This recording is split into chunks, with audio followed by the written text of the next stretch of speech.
Hi అండి. ఇప్పుడు మనం థర్డ్ పీరియడ్కి వచ్చాము. అదేవిధంగా హ్యాపీ సంక్రాంతి శుభాకాంక్షలు అండి అందరికీ. సంక్రాంతి యొక్క శుభాభివందనాలు.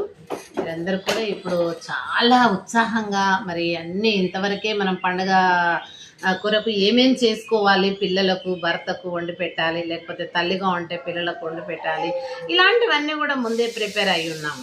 ఇవాళ స్టార్ట్ చేస్తాం కాబట్టి ఇవాళ భోగి పండ్లు పిల్లలకు పోసి ఆశీస్సులు అందించడంతో పాటు మరి భోగి మంటలు వేసుకొని చలిని మరి స్వస్తి చెప్తాము. మరి రేపు కూడా మరి పొంగల్గా మనము అవేం చేస్తాము, పొంగలు కొత్త బియ్యంతో వండుకొని మరి నైవేద్యంగా కానీ ప్రసాదంగా కానీ సంతోషంగా కానీ మనం తినడము. మరి అదేవిధంగా ట్రెడిషనల్గా ఉన్నటువంటి సాంప్రదాయ దుస్తుల్లో పిల్లలు పెద్దలందరూ కూడా మరి అలంకరింపబడి వారికి ఉన్నటువంటి ఆభరణాలు ధరించుకొని లేని వాళ్ళు భగవంతుడు ఏది ఇస్తే అది సంతోషంగా జరుపుకునేటటువంటి అవకాశం మనకు భగవంతుడు ఇచ్చాడు.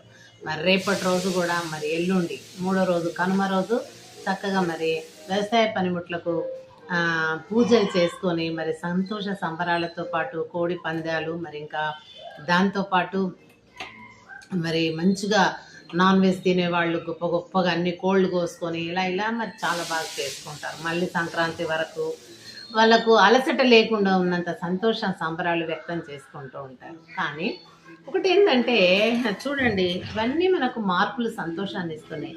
కానీ మనం చేయవలసిన సంతోషం ముఖ్యమైనది ఏంటంటే, కొడుకులు కోడళ్ళలారా తల్లిదండ్రులు బ్రతికున్నప్పుడు గంజి నీళ్లు పోయలేని కొడుకులు చనిపోయిన తర్వాత ఆ శవం దగ్గరనో సమాధి మీదనో ఏంటి బిర్యానీ పొట్లాలు పెట్టి పక్కకు నిలబడి ఫోటోలు దించుకుంటారు ఈ రోజుల్లో.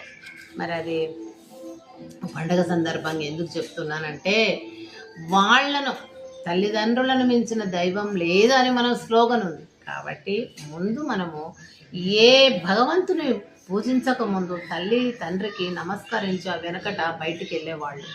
ఎక్కడ వెళ్ళినా అమ్మ అని కాళ్ళకు నమస్కరించుకొని పోయేవాళ్ళు. మెయిన్ తల్లి అయినాక తల్లిదండ్రులకు.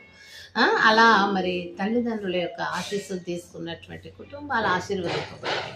కానీ ఈరోజు ఏమవుతుంది, వాళ్ళు చచ్చే వరకు కూడా గంజి పోస్తలేరు. చచ్చినాక మాత్రము బిర్యానీ ప్యాకెట్లు పెట్టి వాడు ఈయన తింటుండే, మా నాయన ఇది తింటుండే, ఎట్లా అని చచ్చిపోయిన వాళ్ళ మీద అనుకొని వాళ్ళ కోరికలు అప్పుడేం తినేదో అవి తెచ్చి అక్కడ సమాధి మీదనో లేకపోతే పక్కన శవం పక్కనో పెట్టి ఫోటోలు దింపుకొని ఇట్లా చేసిండు తండ్రి వస్తే ఇట్లా చేసిండు అనేటటువంటిది కాదండి. సంక్రాంతి తరఫున నేను చెప్తున్నాను, అందరూ కూడా తల్లిదండ్రుల ముందు అన్ని పూజ